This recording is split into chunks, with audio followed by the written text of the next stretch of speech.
Hi, everyone. Welcome to It's Sybil. I am Sybil Wilkes, and it's a good thing we have a doctor in the house because this is what's going on behind the scenes is enough to give you a heart attack. But today we are going to be talking about matters of the heart, and I want to introduce a man who is so close to my heart and means so much to me. It's my cousin, Pastor Joe Jackson of the Lord's House Community Church in Lawrenceville, Georgia, Norcross. Norcross. Welcome, Joe. How are you? Thank you, Sybil. You're dear to my heart as well. We are also expecting the George Wallace to join us. We're having some technical difficulties with that. And as we continue our conversation about health and checking in and checking up, we will have, he is already here and he will join us in a little bit, Dr. Edward Clermont of Atlanta, Georgia. He is a cardiologist of note, and he is the man who has done his work and done the best work possible to keep Pastor Joe Jackson here with us. And that is why I'd like to have him here, not only to hear the story and to get some advice and words about, especially the connection between the coronavirus and cardiac care and cardiac events, but I also want to thank him for the work that he's done in keeping our dear Joe with us.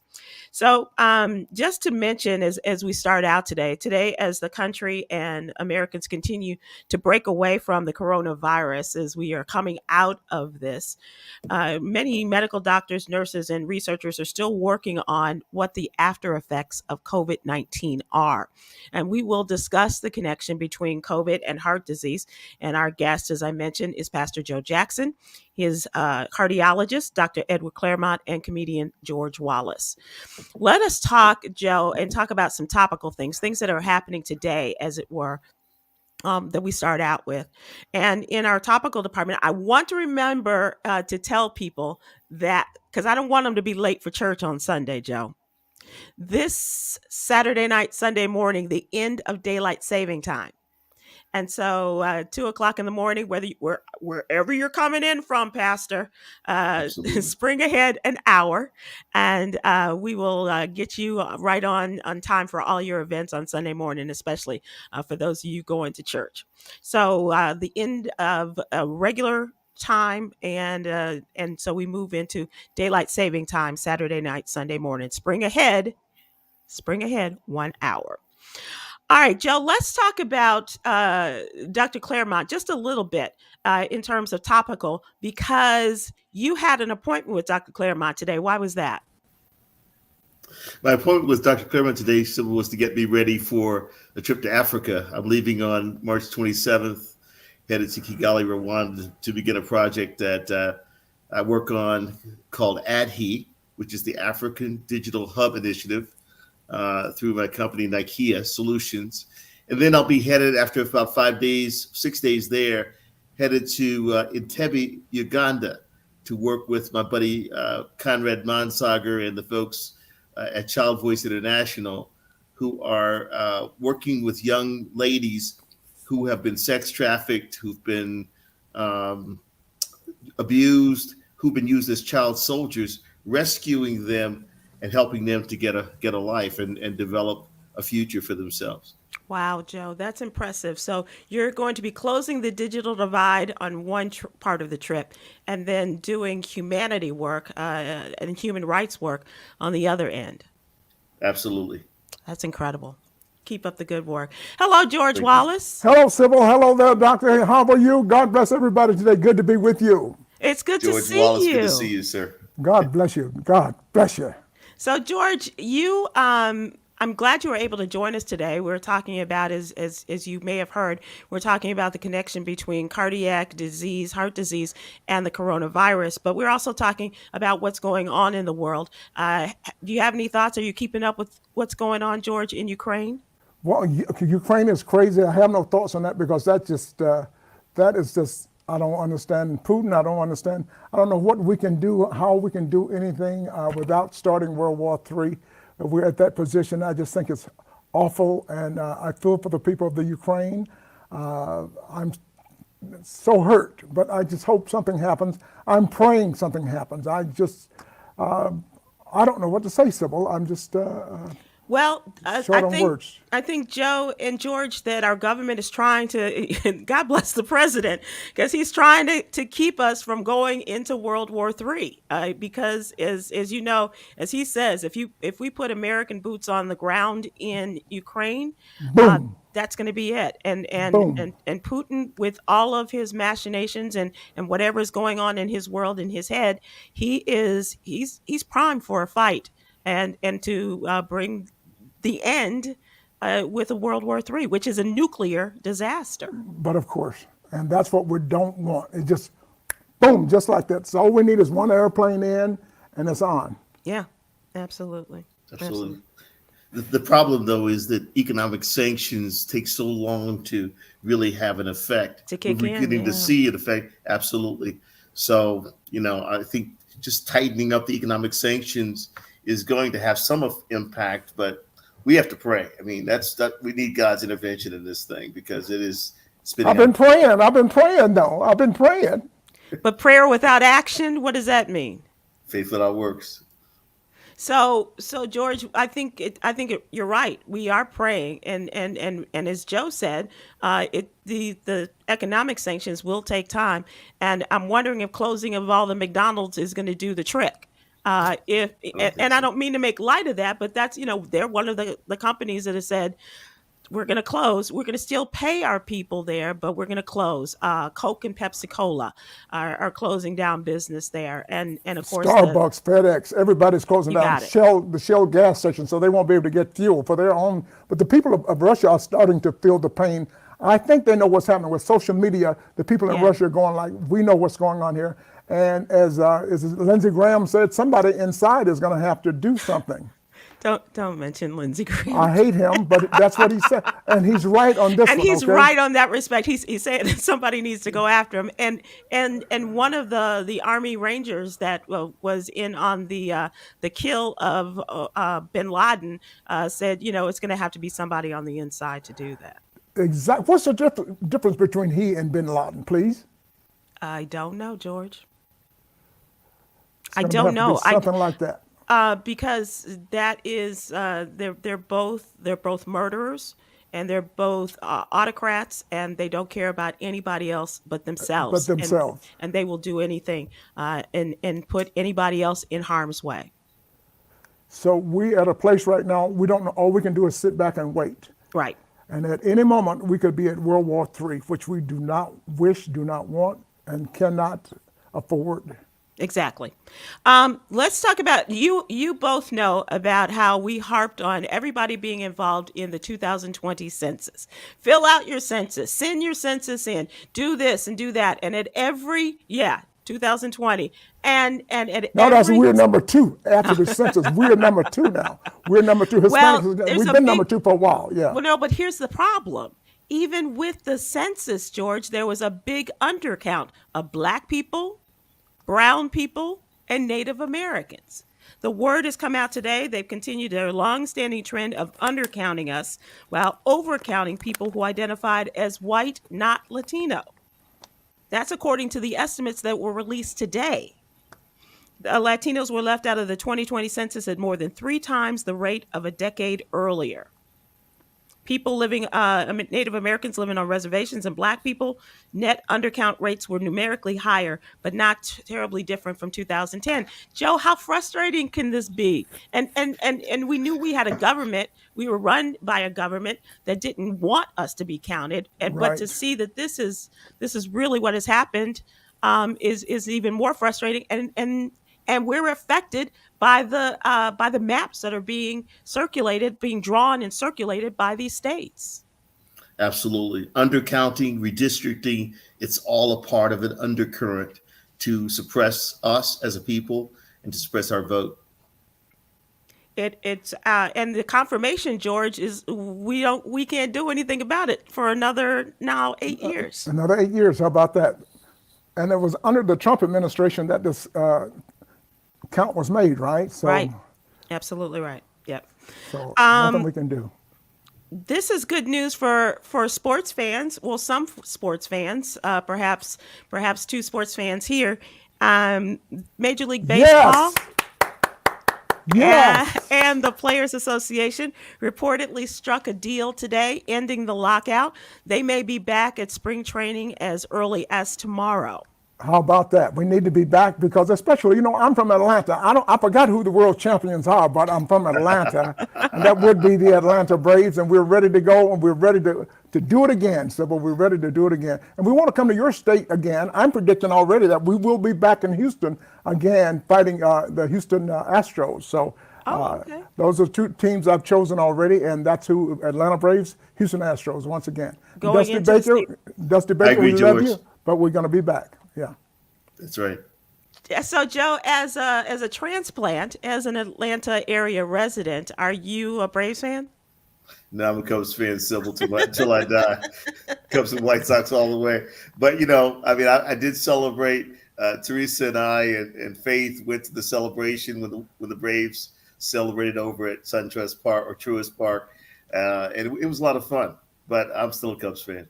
And Sybil, I don't know whether you know this or not, as far as being a Braves fan, it's called the Battery. I don't know whether you've been to this area or not, but it's a place that you should go where the Braves made a great move and building their own place, and it's nothing but fun. The Battery, hotels, eateries, and it's just a beautiful place, a beautiful. Truist Park is really a truest place to visit, and you should do that if you get a chance. It's just not the ballpark, it's the entire city, the Battery. The city, it must be 100 eateries and hotels, and it's really beautiful. That's what they're trying to do in Chicago on the north side, Joe, right? With Cubs and with Wrigley Field, as we still like to call it. But and a lot of Jerry Jones has tried to do that in Arlington with the establishment of the new, and everybody is trying to do that. You guys do it more successfully, I think, George, than most people around the country. We did it, and we made a lot of money last year. For the first time, we made tons of money because not only do the Braves own the Atlanta Braves, they own the hotel, they own the land, they own the stores and the real estate, the parking. So it's really a smart move that the Atlanta Braves went there. And the city is turning out like you won't believe. It's just a place, it's a destination in the city of Atlanta. It is indeed. Right. Some folks don't never see a ball game because there's so much to do out in the stadium. No, and you around didn't say that. No, you didn't. Because Sybil, you don't know this. A lot of people go to the game, but they never get into the game because there's so much going outside. Yes, that's what he's saying, right? Because it's on the screen. You're in the park. You can hear the action. A lot of people stay in the hotel and overlook the park and watch the game. Right. Yeah. It's there's a beautiful facility. So for those folks who are Atlanta Braves fans or wherever you are in the world and you're a baseball fan, opening day is now tentatively set for April 7th. And a full 162 games will follow. That means the World Series really will end right between Christmas and New Year's. It's a little late. Don't you? Baseball should not be played in November. It just should not be played. It's too cold out there, But that's the greed for me, George. That's the greed and playing all of these games so that you can keep making that money and having the players play in the freezing weather. I think they should cut it back to 82 games. Why the hell play all of those games? What the hell? It's football season. It's already basketball. At that time of the year, you got hockey, baseball, football, and basketball. Yeah, it's a full slate of major sports. They're trying to ball us to death. Yeah, exactly right. All right, George, I just want to mention one more thing, and that just one more thing. Khalil Mack, Joe, is perhaps leaving the Chicago Bears, and they're talking about a trade to the Chargers. Ooh. Yeah, I don't know. I hate to see him go because I was really looking forward to seeing a full season with he and Robert Quinn and our boy Justin. Yes, Justin and all the guys, and I don't know. Well, I hate to see him go, but it looks like it's going to happen. I saw today that it's in progress, so I think it's inevitable at this point.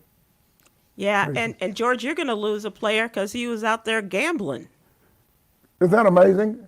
How stupid could you be? Season. That was football, though, wasn't it? That was football. Yeah, that's what we're talking about, Khalil Mack. Yeah, and being traded from the Bears. And one of your guys, is it a wide receiver? He has been suspended for the full season. Mr. Ridley. Stupid. They never stop. They always, every year, somebody come up doing something stupid. Right. Crazy. Yeah. You mentioned one more thing. Can I mention one more thing? Of course. Mr. Charles Enterman died. Enterman cookies? Yes. He gone, Sybil. He's I'm gone. I'm sorry, George. I'm Sybil, sorry. Sybil, let me. What But is your favorite let's product? Let me tell you something. You I gotta. don't I'm not an Intimates fan, but I do understand that there are people, but we do have to talk about what's really going on, and that is why we are here Intimate is today. gone. That's I like know, Sarah I know. Lee did. That's, I that's that that really, as a person who struggles with sweets, George, I can't get that, unless the Oreo guy died. Let us now continue our conversation and bring in our he very gone, special Mr. Intimate guest. gone. He gone, Mr. Intimate gone, y'all. Yolanda, will you bring in our special guest, cardiologist, Special. Dr. Oh, Edward ooh. Clermont, and also excuse the delay. We were trying to get you on, but George was having a moment, Dr. Clermont, and so we had to let him emote a bit. No, no worries. It's a pleasure to be here. Even before we get started, I at least wanted to say, thank you to the pastor for sharing his story. I think this is a great idea to get more of this message out. And thank you, Sybil, for this platform, because I think you're doing a lot of good in the community. Thank you so much. We are attempting to do what Tom Joyner taught us years ago, and that's to super serve the African American community. And we know how African Americans have been affected by COVID-19. We also know how African Americans are affected by heart disease. And now you talk about the two of them together, doctor. That's where we come in and have this discussion. So thank you so much for you and your professionalism and and for what you have done. I really do need to thank you publicly for what you have done with Pastor Joe Jackson and keeping him here with us. We really Oh, appreciate that. my Always pleasure. good to My see a pleasure. doctor. Always good to see a doctor. And a perfect segue for me now that we're talking about Entenmann's as well. Everything in moderation. Everything in moderation. Thank you, doctor. Thank you. That was a question I was going to ask you about. Dr. Edward Clermont specializes in cardiac electrophysiology. That's a lot on a business card, doc. What does that mean? That's a great question. So, at the heart of it, I am a type of cardiologist or heart specialist who deals specifically with heart rhythm issues. So, everyone's heart actually uses electricity so that the different parts of it know when they need to squeeze so that we can move the blood effectively. And you're born with a pacemaker that essentially acts as a spark plug that usually starts those electrical signals. And then we're all born with an electrical wiring system that helps to make sure that those signals get to where they need to be in a timely fashion. And people can have disorders where you actually either don't have enough heartbeats or where those signals don't reach different parts of the heart like they need to, or you may have more than enough heartbeats, in fact, too many heartbeats, and all of those different things can cause symptoms or cause heart disease that lead to more disease in the future, and I take care of those sorts of issues. So the more common things that people might know people like myself to take care of are doing things like pacemakers or defibrillators. So, thanks to the information shared with us in our partnership with the American Heart Association and other organizations, we have come to learn, Dr. Clermont and George and Joe, that even after recovering from COVID-19 infections, survivors suffer from long COVID. Right? Lingering health problems that can last for months. And one symptom of long COVID, is heart disease. And according to one of the new studies, even a mild case of COVID-19 can increase a person's risk of cardiovascular problems for at least a year after diagnosis. And it's more similar in people who have not had the disease. And it's spreading. Medical professionals such as yourself seeing the connection between the coronavirus and health challenges such as heart disease. Are you seeing more, or is it kind of leveling off now, or what? Well, as it pertains to actual cases of COVID, obviously that's been going down over the past couple of weeks. I think we peaked in terms of hospitalizations back around the second week of January and deaths around the second week of February. So now everything is moving in the right direction. But everyone obviously needs to be vigilant because we've seen this before. We've seen it wax and wane. We've seen the different strains that pop up. And so it's likely that COVID is here with us for the foreseeable future. So you need to make sure that you stay vigilant and take care of yourself as you move forward. But you bring a very important point up. Obviously we just crossed an important milestone. Over 6 million lives have been lost to this since the very beginning. And that's an unreal number. You can't Crazy. even fathom losing that many individuals to something like this. But the long-lasting effects that we're seeing, even in survivors, cannot be ignored. And just as you mentioned, long COVID and cardiovascular disease, neurological disorders, blood clots, all of these things are being seen in higher numbers in people after the fact. Actually, there was a study that was just published in Nature looking at the VA health system and folks who had survived past the first 30 days of having the virus, looking at over 150,000 patients. And they noticed there have been increases in the amount of cardiovascular disease issues that have popped up afterward. So things like, strokes or having heart attacks, developing any sort of myocarditis or an inflammation of the heart, and blood clots are all happening at an increased number, even after people have survived from the disease itself. So, Joe, what was your story? What happened to you, Pastor Joe Jackson? Well, Sybil, in December of 2020, Teresa and I contracted COVID. And she had it for probably something between 12 and 14 days. And mine lasted about 17 days. I'm talking about from the onset and diagnosis until I felt that the symptoms were beginning to subside. And but even after the symptoms subsided, I just didn't feel right. I felt this pressure in my chest. My breathing was labored and shortened. And I just kind of struggled with that. And as a preacher, that's one of the things you notice right away about halfway through the sermon when you get gassed and winded. It just, it was a struggle. The other thing I noticed was that I was thirsty a lot and I just felt off balance. Mm-hmm. So I struggled with it through the early months of last year, 2021. And we had an outdoor service. We've been virtual the whole time, as many churches were. We had an outdoor service on June 6th. And after preaching outside, a lot of our people came, they sat in their cars, and they wanted to greet me afterwards, but I didn't have the energy to even talk with people. And for me, that's for you, that's unheard of. So I sat in my office and my daughters came in and, some of the people came in, the saints came in and prayed for me. And one of my daughters ran to the store and came back with an ice cold Powerade. It was icy cold. And I believe that really saved my life because I felt like I was fading quickly. And so they took me to Eastside Hospital, which is now Piedmont, and Dr. Lipset and Dr. Clermont and Dr. Unterman treated me there. And that's when I first met Dr. Clermont. And I have to stop here and say, he saved my life. Dr. Clermont, I'm going to say this until I die. You saved my life, sir. Because I really felt like I needed to make sure my wife knew where all the insurance policies were and, get ready because I just felt like I was leaving this world. And so that's when the treatment started. He diagnosed me with congestive heart failure, with left bundle branch block, and some other disorders. And my EF, which is your ejection fraction. Look at you with the terminology. Right? Hey, and I'm sitting here.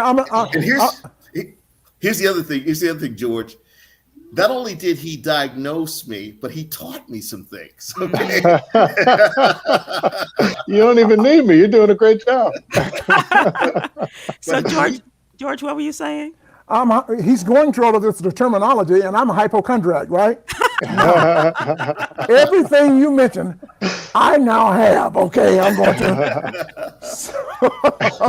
That's amazing. Dr. Clermont, I know that this is not unfamiliar to you. When you have hypochondriacs like George, you're like, oh God, I feel this. But does this, what Joe experienced, what he just described to us, is this typical, or is it what you're finding in the aftermath of COVID? Well, it's typical, certainly for folks who are developing cardiovascular abnormalities after COVID. So the disorder that we would call what he's describing is called a cardiomyopathy. And all that really means is that you have a disease of the muscle of the heart, right? So the heart is acting as a pump, and anything that affects that muscle can affect its ability to effectively get blood out to the body. And you start noticing symptoms when the heart can no longer keep up with the needs that your body is asking of it. So, having that sensation of, oh, you know what? I just don't have the same sort of energy that I used to have. I can't get through my sermon the same way that I used to. Having that breathlessness when you're going about your activities, things like noticing swelling on your legs, your ankles, your belly, having trouble breathing when you're laying flat at night. All those sorts of things can be signs that your heart is not keeping up with what your body needs. Now, there can be other symptoms because not everyone, follows a textbook, but people can have chest pain. You can feel palpitations. You can get lightheaded, feel dizzy, you can pass out from this sort of thing. So it's good to be vigilant and be mindful of what your body is telling you, but not everyone has the same symptoms when they present with this sort of thing. Right. Joe, did you have any sense before that? I mean, because you had some of the typical symptoms that we've heard about. You had the breathlessness, and you just weren't feeling quite right, and you can get your hoop on Sunday morning. So all of these things. So at any point did you say something's not right even before you had that event on that Sunday? Yes, Sybil. I knew something wasn't right. I didn't know what it was, but I knew something just wasn't right. And when he diagnosed my conditions, multiple conditions, and they began to treat me, I began to feel better as I began to take Entresto and the beta blocker and the Lasix, which is I have struck. Dr. Clermont will tell you I've struggled with the Lasix because it makes you go to the bathroom every 15 to 20 minutes. But it's those things that save your life. It's the cocktail of those things that save your life. But I want to say this: God, Dr. Clermont, the prayers of God's people saved my life. Yeah. God bless you. God bless you. Doctor, and this was not a one and done process. This was an ongoing process with Joe, wasn't it? Yeah. So, as he described, we first met in the middle of last year. And when I first got introduced to him, the thing that they had called me about was the fact that the squeeze of his heart, or the ejection fraction, as he was mentioning, was weaker than, the EF, exactly right, was weaker than it should be. So in a normal person's heart, we expect that with every beat, the heart should eject about 50 to 65% of the blood that's in it. You actually don't want it to eject 100%. That would be a bad thing, but 50 to 65% is normal. As that number comes down over time, we notice that there are particular outcomes and particular complications that can happen over time if you can't get that number back up.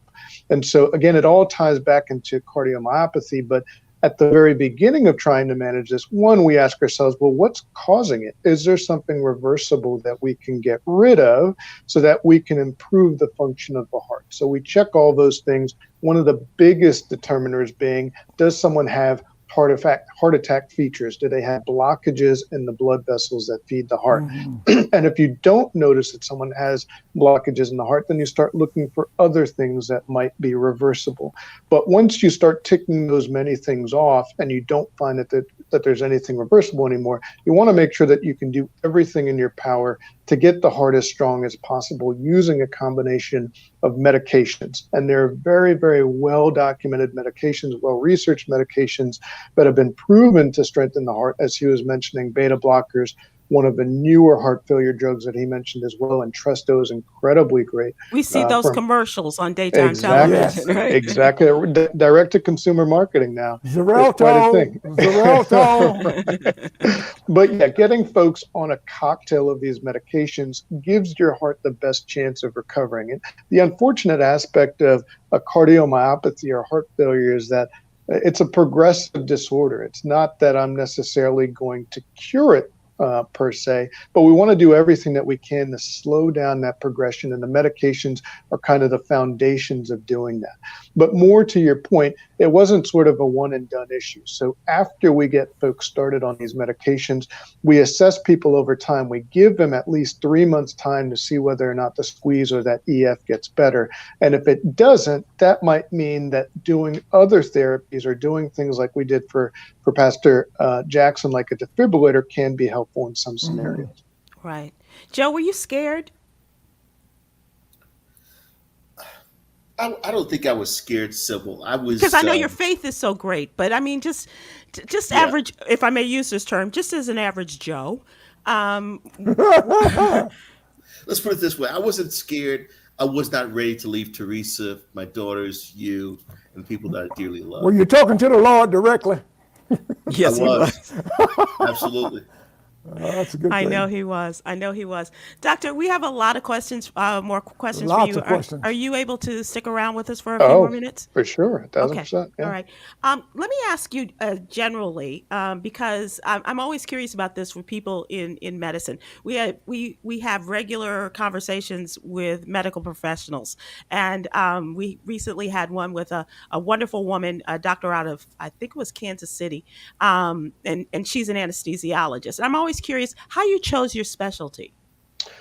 Oh, wow. That's a great question. So it's always a culmination of different experiences, I think, that kind of point us where we need to be. But, growing up, I always had a love for maths and sciences. I actually went into engineering. I did my undergrad at Duke University, where I got my biomedical engineering degree. And I remember vividly, there was one course where we had to do modeling of heart conduction through computer systems. And so we had to build these programs in our computer models that would mimic the electrical activation of the heart. And I was instantly hooked. Everything about it seemed so cool to me. How intricate the system is. It's just the most fascinating thing when you actually get down into the details of it. But ultimately, as I had more experiences, got more exposure to medicine, I knew that I wanted to use my time to help people as best I could. And as I get more and more exposure to the different subspecialties, it's just something so cool about dealing with the heart, having the opportunity to literally save people's lives was something that was very powerful about cardiology. And it really is a bit of a calling. I mean, not everyone really loves going into cardiology, but there's something about the investigative side of things that we need to do in my field that has always kept my interest peaked, and I don't consider it coming to work. I think my wife thinks I'm a little bit crazy. She's actually in the medical field too, as a stomach specialist, but she knows that I absolutely love this, and every day for me is a joy getting to do what I do. You remind me of that movie, Sybil. Remember, Most Def did the movie. I think he was a carpenter. There's something in these hands where it was the same tracking system, doctor, that he went in with the hands and the engineering of the body and the valves of the heart. And that's amazing how you love what you do and working with the body. And it's a sacrifice. I mean, you may know physicians in your life who've gone through it, but to get to where I'm at, there's a lot of sacrifice along the way. So I tell people that I mentor, if you don't love it, it's not worth it. It's not worth it. But. And thank God you love it. And you and Joe made that connection. It's just like doing stand-up comedy. If you don't love it, you gotta love it. We don't die. We just continue to just love it. That's right. That's right. This is our normal segment of What You Need to Know. And this is what you need to know about this particular condition, the conditions as a result of long COVID and cardiac disease and cardiac care. And our guest, our very special guest, is Dr. Edward Clermont, my cousin, Pastor Joe Jackson. Your cousin? Yes. Don't know that. It's my cousin too. Hey. Cousin Joe. And Dr. George Wallace. And so if you have questions, we invite you to join us, and the people who are listening and watching today. Anthony Purnell Sr., right there on Facebook, on YouTube rather. I have the same exact symptoms. I've been to my cardio doctor, and I still feel the same way. What the hell do I do? What you type get on of doctor Delta do I... and you get on Delta and take your ass to Atlanta and you go see a friend of mine. His name, there he is right there.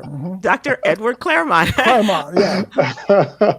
I'd be happy to see if you come on down. I'd be happy to take care of you. But it really all depends. I think, from the outset, when you're having symptoms, your doctors should be listening to what it is that you're telling them, and that should help to guide them as to what sort of testing they need to do.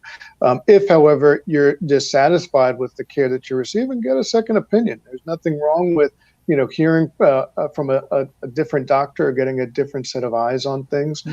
But it really just depends on what sort of testing they've done. Now, there are some circumstances where a lot of the symptoms can be caused by other things. So fatigue, shortness of breath, lightheadedness, chest discomfort. It's not exclusive to the heart. So they may have done the appropriate testing and found that it isn't the heart that's the culprit, and it may be something else that you need to investigate. But it's harder to say if you don't actually have all that information at hand. Mr. Purnell is also asking, Doctor, on YouTube, do you have a website and where do you practice? Yeah, so I'm newly a part of the Piedmont Heart Institute team now. So if you Google Piedmont Heart Institute, you'll actually find my information over there if you just Google me.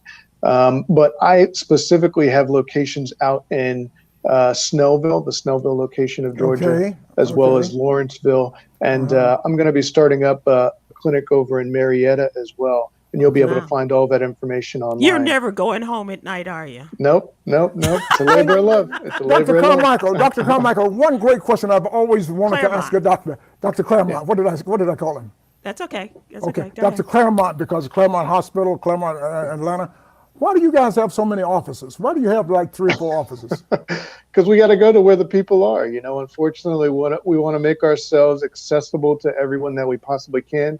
Not everyone is located in Snellville. There's some people out in Lawrenceville. There's some people out in Marietta who need care too. And so we go where the need is. I thought you couldn't afford to rent, so you just move around every week. Not like comedy clubs do.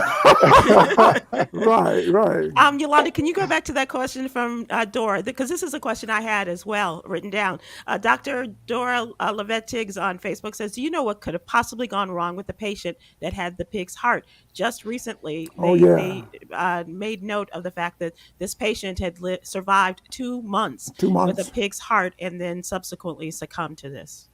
Yeah, sadly, I don't know the details surrounding his care necessarily, but obviously what they were trying to do is groundbreaking. And obviously they need to be commended for even managing 2 months. That is an understatement of how impressive that is.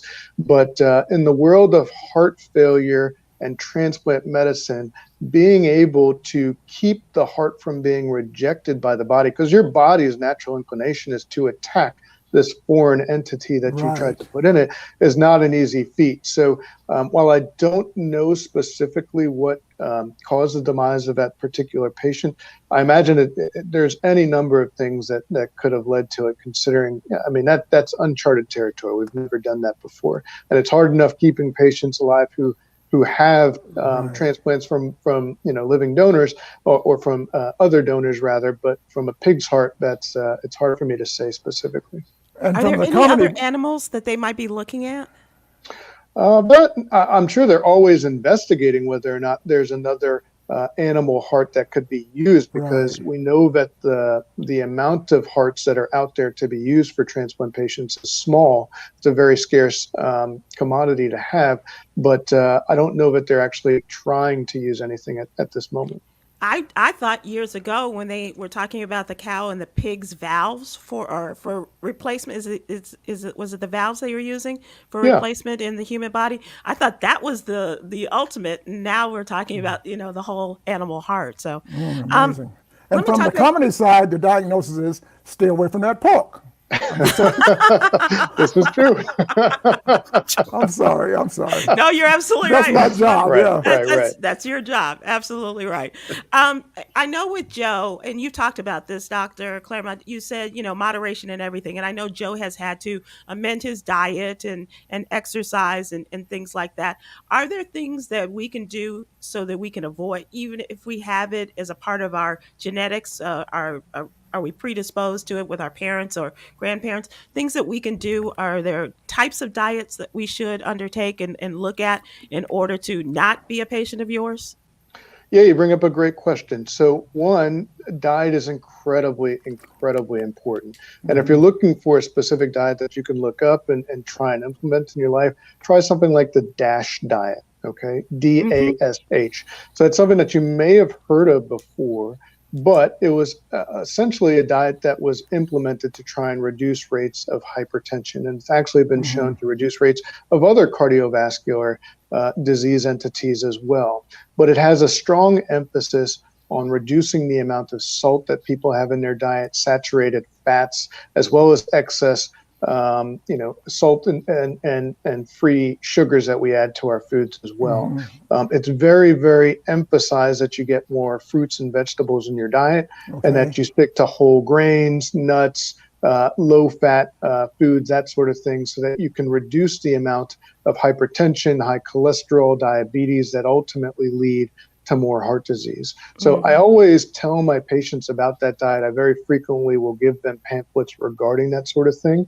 But at the end of the day, I think it can be hard for people to digest that, so to speak, because I don't expect that anyone's going to go out tomorrow and change their entire diet, throw out everything in their fridge and start anew. I think things start with small habits that you make, and eventually they become behaviors. So a lot of times when I counsel folks, I tell them, take baby steps. So if you notice that with every meal that you eat, you drink soda with that, well, instead substitute one of those meals with some water. And over time, you may find that you're able to cut out some of these things that aren't good for your health in the long run, and you can build those good habits that'll keep you healthy and keep you out of my office. But on top of that, the other thing that you can be doing is stay active. We want moving bodies. So you want to try and get at least 150 minutes of exercise in a week, however you want to break that up. It's about 2.5 hours. All right. Woo! So whether or not that's going to be 5 days with 30 minutes at a time or 3 days of 50 minutes, doesn't really matter, but we want you being active. And the same way that I tell people to take baby steps with diet, I say the same thing about exercise. If that's too much for you to do in the beginning, think about if you're going to work and you've got an elevator, try taking the stairs instead for at least 1 or 2 of those trips. Or if you're parking in a parking lot, park a little bit farther so that you've got a little bit longer of a walk. And you might find that getting into an exercise routine, getting those steps up, getting the heart rate up can help again to reduce the amount of cardiovascular disease that you see in your life. And that program is called DASH? DASH diet. Right. It's an acronym. Oh, it's not DoorDash, because I wrote down No, DoorDash. no, it actually stands for Dietary Approaches for Stopping Hypertension is what it stands for. But if you Google it, you can find plenty of research on it, plenty of tips on things that you can do to change your life. Joe, let me just ask you, how have you done in amending your lifestyle? Well, I've done well, Sybil. I think Dr. Clermont cleared me today for my Africa trip in just a couple of weeks. So and my primary did as well. So I'm doing well. I've really cut out a lot of red meat. I eat a lot more fish now, salmon, other types of healthy fish with omega-3 oils. I take omega-3 supplements and take all my medications. The only thing that I need to do is increase my cardiovascular exercise daily. I'm going to take one more question, Yolanda, if we can, and then we're gonna close this out. Kimberly Jackson on Facebook says, "Hey, Doc, do you believe walking those 10,000 steps a day can alleviate heart disease?" 1,000%. I think the more active you are, there's more benefits in terms of controlling your weight, lowering your blood pressure, keeping all of these sort of risk factors that we would like to avoid at bay. There's all these different factors that come into play when you actually exercise that reduces inflammation.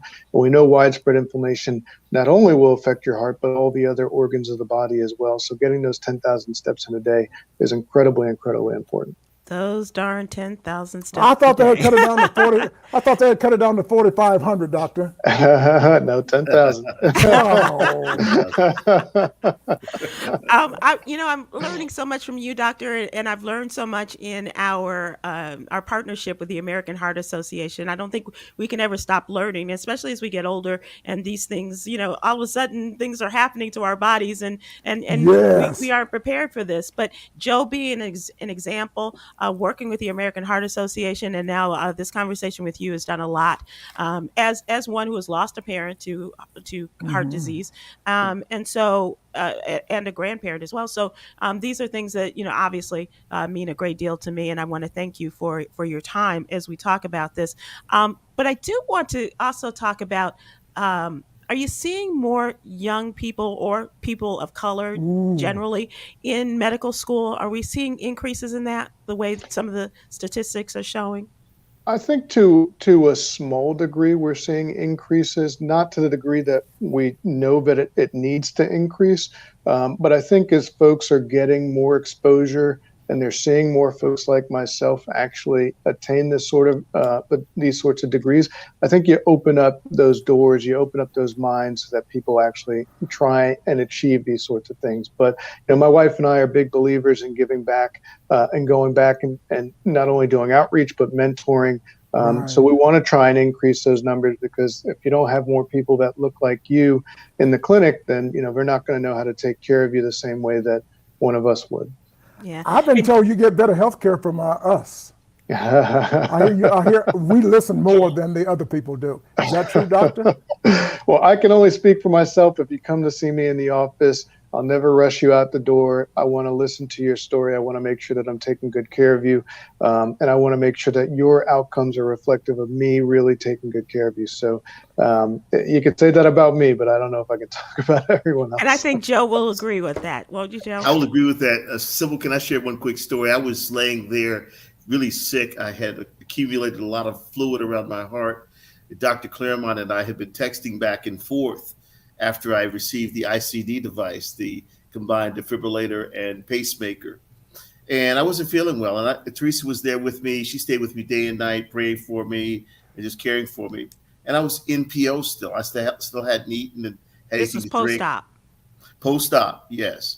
So this was a Thursday, and I'm laying there, and Dr. Marcus Sims came by to see me in the evening, early evening. And then Dr. Clermont, about 9:45, I heard this voice. Dr. Clermont comes busting through the door, and he said, Pastor, he said, Dr. Clermont here. I said, Dr. Clermont. He said, I just had to lay eyes on you. He said, I've been thinking about you all day long. I couldn't get over here. I was on the other side of town, but I just want to come and see about you.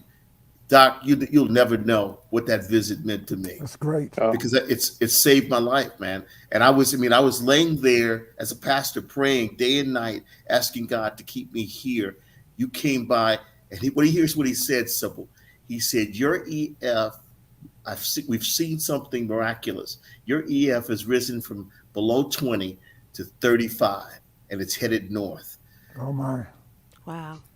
You don't even know what that meant to me. Those are words to live by. It was new life. Well, I don't take it lightly. It's always an honor and a privilege to talk with you. But I tell all of my patients, if you trust me enough for me to do a procedure on you, that's not anything at all that I take lightly whatsoever. And so, if you're in the hospital bed after a procedure that I was a part of, I'll be there day and night to make sure that we get you back to the health that you need to be at.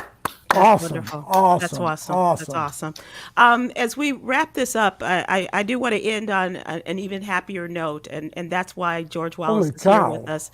And George Wallace has been named the godfather of comedy. If you go to Stop it. Carlos Watson The show, Godfather. the godfather Congratulations. of comedy, Well and deserved. rightly so, right? And George, congratulations, and you have always been just an incredible, in the forefront of comedy for like well over 100 years now, so we want to commend you for all the great work and acknowledging what Carlos Watson has called you, the Godfather of comedy. Carlos Watson, what a great guy. Hey, it's awesome. Thank you, Sybil. Thank you, America. Thank you, doctor. And I feel good. Thank you. And I love you, and there's absolutely nothing you can do about it. That's nice. And speaking of entertainment and in music and exercise, as we were talking about, I'm proud to announce that my playlist won the American Heart Association Reclaim Your Rhythm contest. So I thank them for all of that. The music and all has done so much for us, and for Black women, especially reclaiming our rhythm. And before we leave you, I want to leave you with Yogi's Jewel, our daily inspiration. Don't give up on the value of true friendship. This today, ladies and gentlemen, is a perfect example of that, not giving up on the value of true friendship. You have made fans and friends for life, Dr. Clermont. We thank you for your work and with what you have done with our dear Joe, and as well as all of your other patients. Dr. Wallace, we thank you for all that you do, and Pastor Joe, keep following the rules and you be safe out there. Thank you so much. And do go to Carlos Watson's show and see what Sybil is talking about. The Godfather comedy is a great clip. Check out his Carlos YouTube Watson channel. show. There you go. YouTube channel. Yeah, thank you much. Amen. Thank you again. My Sybil. pleasure. Thank you, Dr.